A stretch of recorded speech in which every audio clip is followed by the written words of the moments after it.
Well, I read a book once about a guy dying in a car accident. Next thing he remembers, he is watching himself lying on the ground. A doctor is arriving at the scene, giving him an adrenaline shot, and this pulls him back into his body.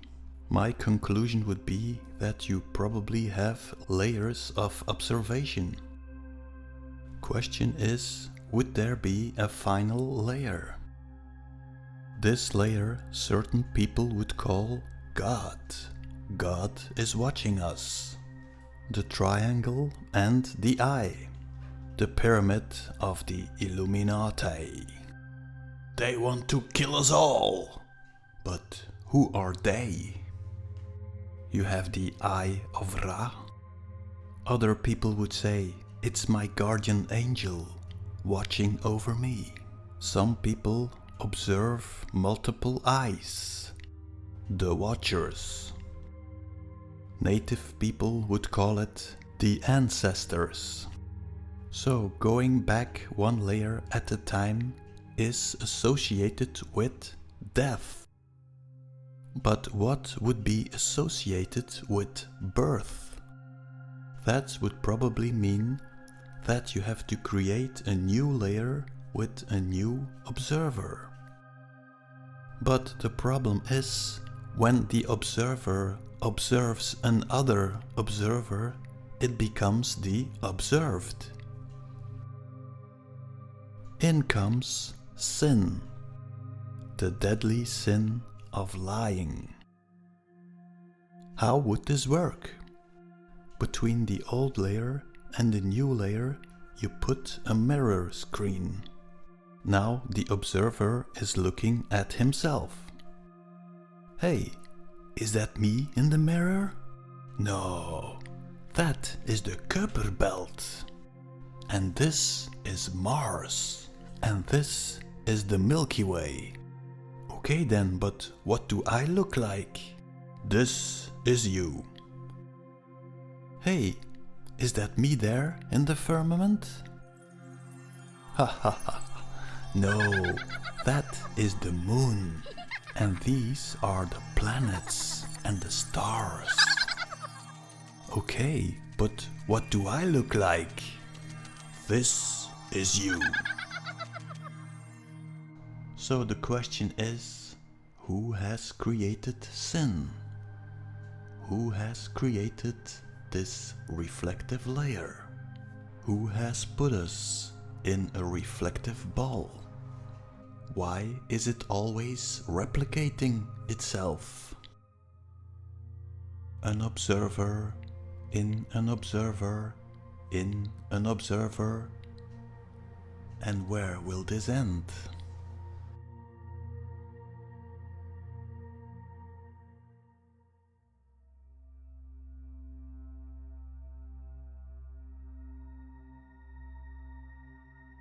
The Bible will tell us the snake is to blame, or women.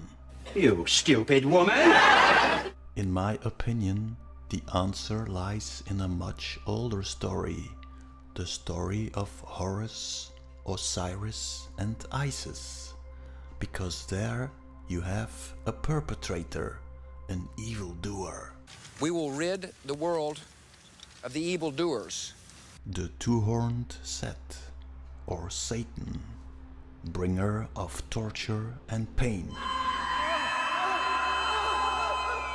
Isis is looking in the universe. Set comes along and puts Isis in a reflective ball. Instead of the universe, Isis is now seeing her mirror image, or Isis. Set is now tricking Isis in believing that Osiris is not her mirror image, but a separate entity. Set is using two tricks. He puts Osiris in a sarcophagus and he throws it in the Nile. The moon is put in a box. Then Set is cutting Osiris in 14 pieces. People mail me, the moon cannot be the reflection of the bigger Earth, because how do you explain eclipses? And how do you explain the moon phases? By now, almost everybody believes we are living in an ever-expanding universe, thanks to the space agencies. Even a failing rocket triggers people into believing the flying ball circus.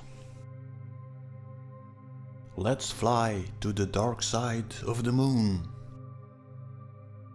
Set has many tricks and followers. Layer 1, Layer 2, the mirror. Isis is seeing herself in the mirror.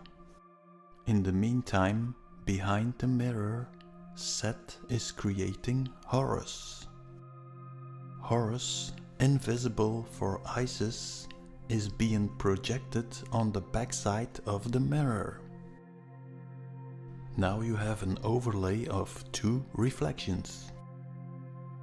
Isis now thinks she is pregnant with Horus. Isis and Horus, Mother Mary and Jesus.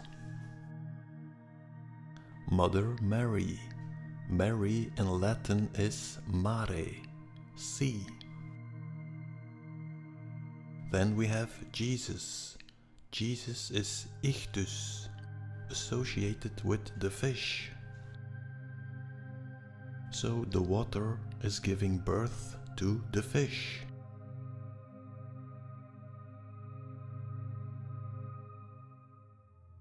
Then we have Isis and Horus.